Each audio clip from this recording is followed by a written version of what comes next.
index, it has fallen down. You look at 2006, 2007, 2008, 2009.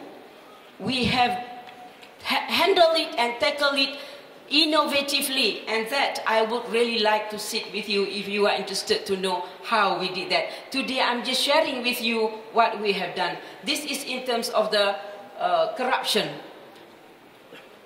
This is what we have done, and we got to know that, okay, now the corruption is much, much lower, which is not easy for us to handle. It's the same thing with the education.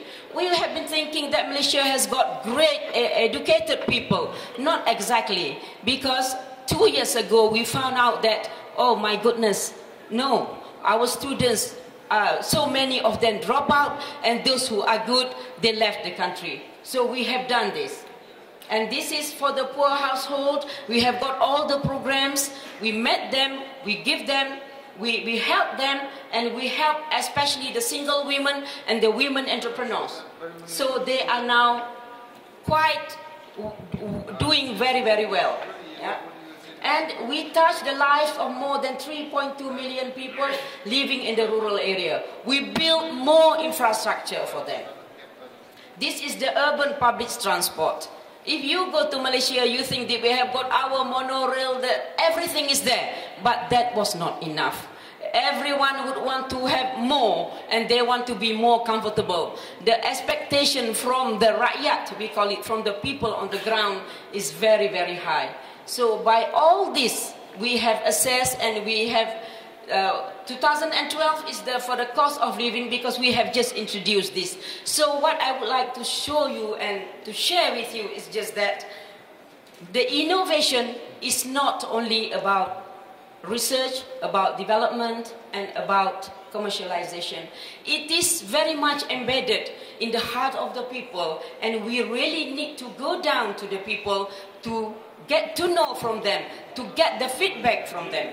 Only then, I think, the innovation will spur. And we can create the ecosystem for innovation when we create innovative people who are there with you, who will be able to help you, who will be able to share with you everything that they think they would want to have in their life. So these are part of the things that I am sharing today with you. It is just about simple thing, humble, down to earth. It is from the soft side of it, but it has helped, and we have succeeded in the way that we do things. We have delivered the best. Today, the people are very happy, and everyone in Malaysia, we hope that they can be happier. Thank you very much, Mr. Chairman. I have got here everything, the slide for you, and I would like to share with you if you like, because this is only part of the innovation strategy. The other part is the economic part of it, which is a little bit more heavier than this. Thank you very much again. Yes, thank you. I'm very pleased, and your topic should additionally have the headline "Small but Beautiful." Huh? Small but beautiful. Yes. So, and thank you again for. I think it's very important to talk about basics. Yes, and when you say, what do you really need, or what do you really want? This is our day-by-day business with our customers. We know this, and I heard a lot of speeches where I missed the basics. At least we have a lot of ideas from top down, but what is bottom up? And so thank you very much for this special aspect to act with, to speak and ask, not only top down. I think it's very important. Thank you. So we have our next guest is from Italy, and now we will learn what Italy should learn from what Kazakhstan can learn from Italy. When I'm right with your topic. Thank you. Thank you, Chairman. Ladies and gentlemen, it's a pleasure for me to be here to this forum. I already attended the last edition. I always found it stimulating and interesting for my previous duties. Let me talk of my working experience. My experiences coming from industry. My first employment in the early 60s was in Selenia, a 50-50 joint venture between Italian and US companies. The company started selling product manufactured under US license, but within 15 years, thanks to significant investment in R&D, in part supported by the Italian government, was able to provide the market with proprietary products.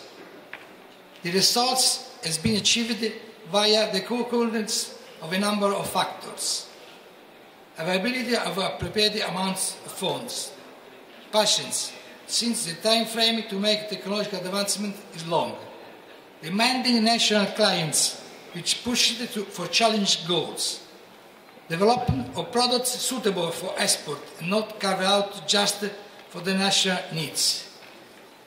In particular, we are focused on strategic innovative sectors like radars, space and ICT, where it was possible to make selective investment on high-tech products and industrial process with an international flavor. Moreover, from our US partner, we learned much about how to manage complex long-term contracts, such as the one of defense and space sectors. I brought this idea with me whenever I went, first within the Finmeccanica group and then in Fincantieri, where the lesson learned on the management of long-term contracts revealed to be very useful.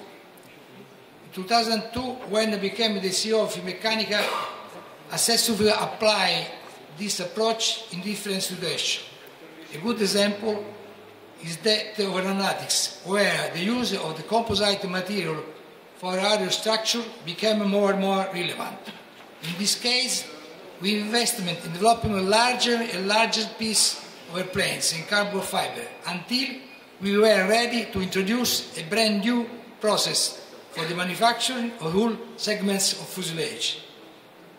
Moreover, during my professional life, the impact of digitalization, the use of software application, and more the role of ICT gained relevance in many fields.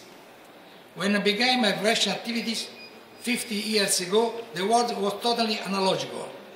So I had the chance to be part from the very beginning of the digitalization process which took place within a few decades.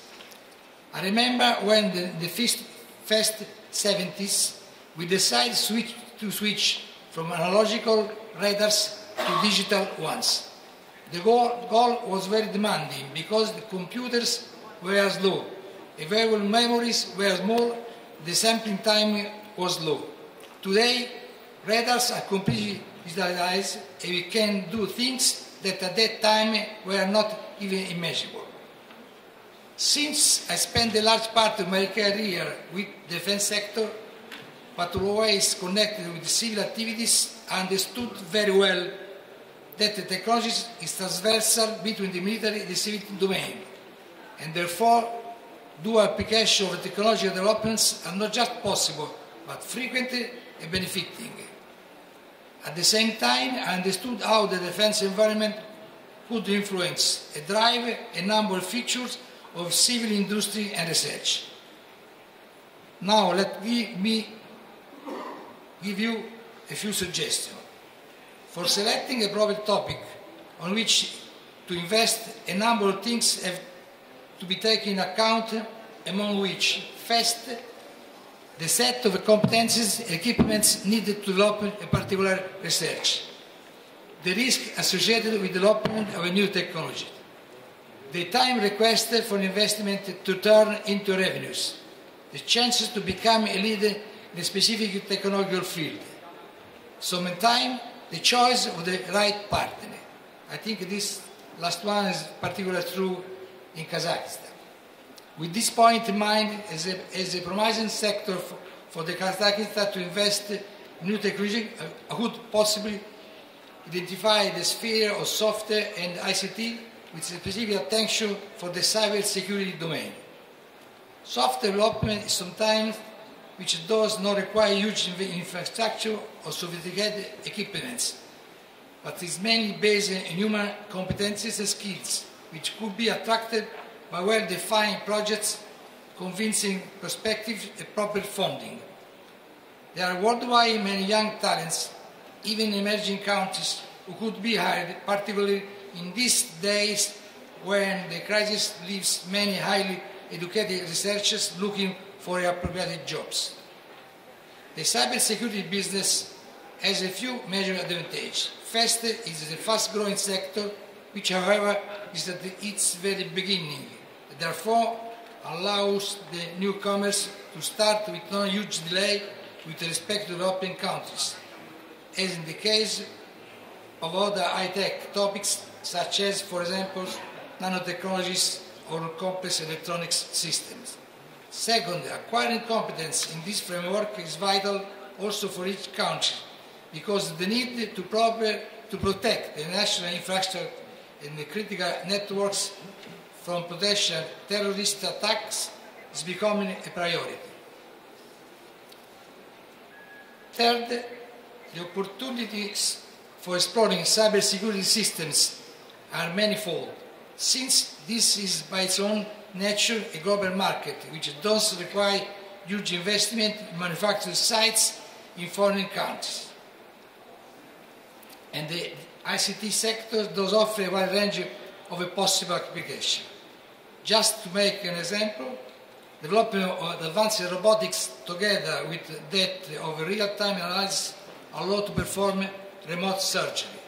In conclusion, it seems to me that this could be the proper moment for Kazakhstan to invest in such promising sectors, such as software and ICT, exploring particular business fields like cybersecurity or the application of robotics. Thank you very much for your attention.